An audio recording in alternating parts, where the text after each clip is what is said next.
আদালতের নির্দেশে উচ্চ প্রাথমিকের শিক্ষক নিয়োগের জট কেটেছে। এবার প্রাথমিক শিক্ষক নিয়োগ নিয়ে বড় খবর সামনে এলো। শিক্ষা দপ্তরের নতুন নিয়োগের জন্য আবেদন করা হলো।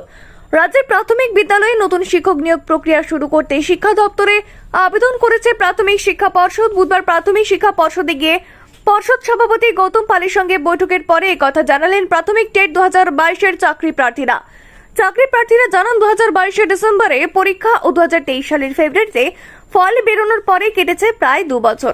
এই সময় নানা প্রতিশ্রুতি পেলেও কাজের কাজ হয়নি। বৈঠকের পরে মোহিত করাতি নামে এক চাকরি প্রার্থী বলেন, বৈঠকে গৌতম বাবু জানান নিয়োগের নতুন বিজ্ঞপ্তির জন্য শিক্ষা দপ্তরের কাছে শূন্য পদের তালিকা চাওয়া হয়েছে, কিন্তু কবে বিজ্ঞপ্তি দেওয়া হবে তা তিনি বলতে পারেনি।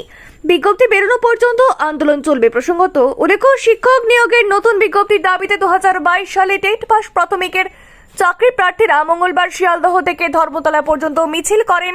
তারা জানান তারপরে প্রাথমিক শিক্ষা পর্ষদ বৈঠক ডাকে।